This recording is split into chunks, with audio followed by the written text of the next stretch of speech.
Today is a Monday, January 27, 2025. Colombia and U.S. avert trade war after deportation flight dispute. Colombia and U.S. resolve deportation flight dispute, avoid trade war.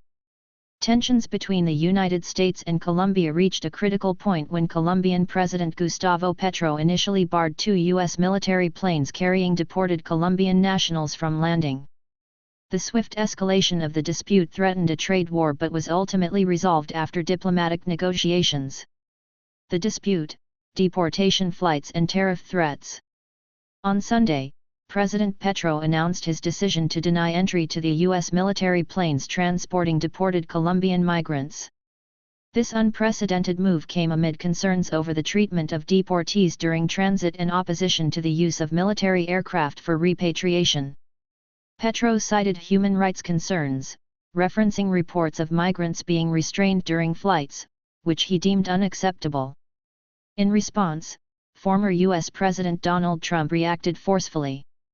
Via social media, Trump criticized Petro, calling him a socialist president and accusing him of jeopardizing U.S. national security. The Trump administration quickly threatened to impose 25% tariffs on Colombian exports to the U.S., with a promise to raise them to 50% if compliance was not achieved within a week. Additionally, Trump revoked visas for Colombian government officials and allies, signaling the severity of his stance. Diplomatic strains and economic implications. The prospect of a trade war loomed large. The U.S. is Colombia's largest trading partner, with trade valued at $53.5 billion in 2022. Key Colombian exports, such as oil, coffee, and cut flowers, faced the risk of punitive tariffs, which would have significant economic repercussions for Colombian producers and American consumers alike. President Petro initially vowed to retaliate with tariffs on U.S. goods, insisting that Colombia would not succumb to coercion. He reiterated that deportees must be treated with dignity and offered to send Colombia's presidential plane to the U.S. to facilitate the repatriation process. Amidst the escalating rhetoric, Petro's government worked behind the scenes to resolve the impasse. Foreign Minister Luis Gilberto Murillo announced late Sunday night that the two countries had reached an agreement, with Colombia agreeing to accept deportees, including those arriving on U.S. military aircraft. Trump administration hails victory. The White House characterized the resolution as a triumph of its hardline approach. Press Secretary Caroline Leavitt issued a statement declaring, "Today's events make clear to the world that America is respected again." She further noted that the threatened tariffs and sanctions would remain on reserve as leverage to ensure compliance. Trump emphasized his expectation that all nations cooperate fully in accepting the deportation of their citizens.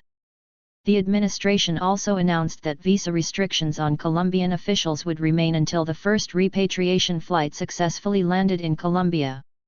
Petro's defiance and call for dignity. President Petro, known for his vocal use of social media, initially struck a defiant tone. He insisted that Colombians would not be treated as criminals and demanded better procedures to ensure humane treatment.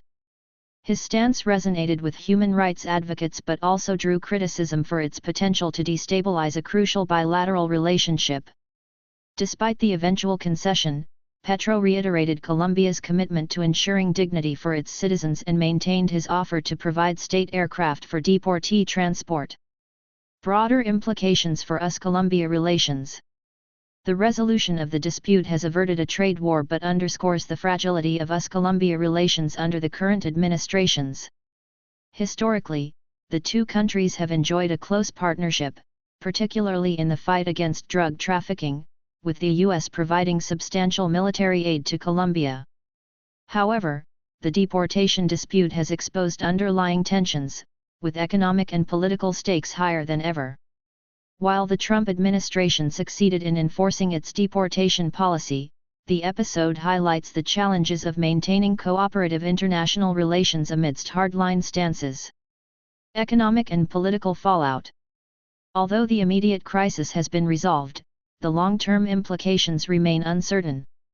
Democrat Congresswoman Alexandria Ocasio-Cortez criticized the administration's tariff threats, noting that such measures would primarily burden American consumers. "Trump is about to make every American pay even more for coffee," she remarked. Meanwhile, Colombian officials are set to engage in high-level talks in Washington to address lingering issues and rebuild trust. This diplomatic row, while temporarily resolved, has underscored the complexities of balancing domestic policy priorities with international cooperation, particularly in an era of heightened political polarization and economic interdependence. Thanks for watching and subscribing to the channel.